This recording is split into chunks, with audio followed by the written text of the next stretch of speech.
मस्त गरमागरम खिचडी भात, पचायला हलकी आणि विशेष म्हणजे पौष्टिक, अगदी घरच्या मोजक्या साहित्यातून बनणारी ही आपली डाळ खिचडीची रेसिपी आज मी तुमच्यासोबत शेअर करणार आहे। चला तर मग सुरुवात करूया।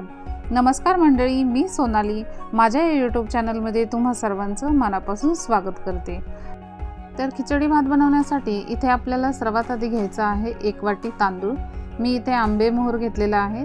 तुम्हाला जो हवा तो तांदूळ घेऊ शकता, पण आंबे मोहरची खिचडी खरंच चवीलाही उत्तम लागते, त्यामुळे मी तो घेतलेला आहे। त्याचबरोबर ज्या वाटीने तांदूळ घेतलाय त्याच वाटीने मी निम्मी डाळ घेतलेली आहे, म्हणजे अर्धी वाटी डाळ। इथे मी निम्म्याला निम्म प्रमाण ठेवलेलं आहे। आता हा डाळ आणि तांदूळ आपल्याला पाणी टाकून साधारण 2 ते 3 वेळा स्वच्छ धुवून घ्यायचा आहे।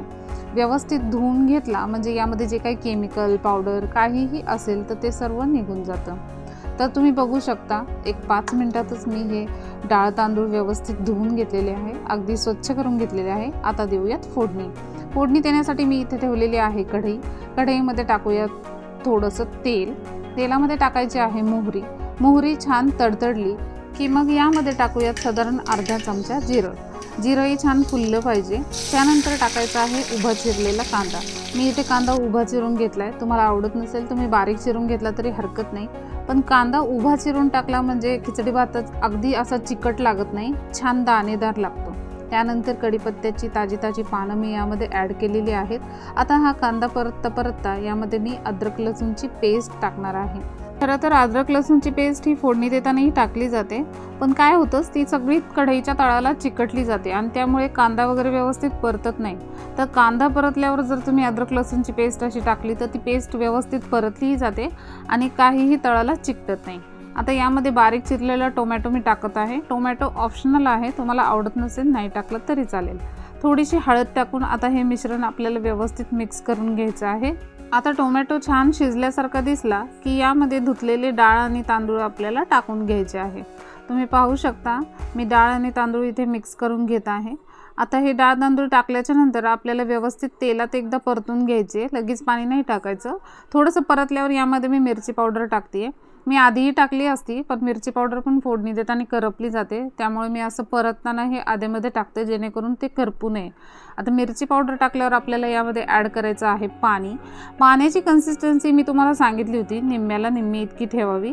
चवीनुसार मीठ टाकून हे मिश्रण व्यवस्थित आपल्याला ढवळून घ्यायचं आहे। तुम्ही पाहू शकता इथे निम्मा तांदूळ आणि निम्म पाणी अशी मी कन्सिस्टन्सी ठेवलेली आहे, जेणेकरून भाताचा अंदाज चुकू नये।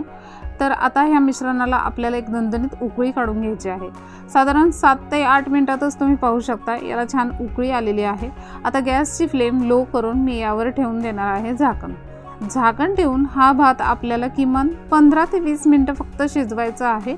पाहू शकता तुम्ही 15 मिनिटांनी हा भात छान शिजलेला आहे। थोडंसं पाणी यामध्ये शिल्लक राहिलेलं आहे, कारण आंबे मोहर आहे, चिकट आहे, पाणी पूर्ण आटवायचं नाही आहे। खिचडी भात असा थोडासा चिकटच असतो। तर आता यामध्ये छान बारीक चिरलेली कोथिंबीर टाकून गार्निश करून गरमागरम सर्व करूयात।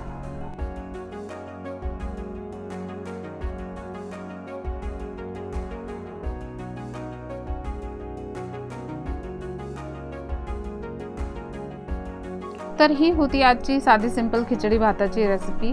व्हिडिओ आवडला असेल तर व्हिडिओला लाईक, शेअर आणि सबस्क्राईब करा। आजच्या रेसिपीमध्ये एवढंच। भेटूयात पुन्हा एका नवीन रेसिपीसोबत। तोपर्यंत धन्यवाद।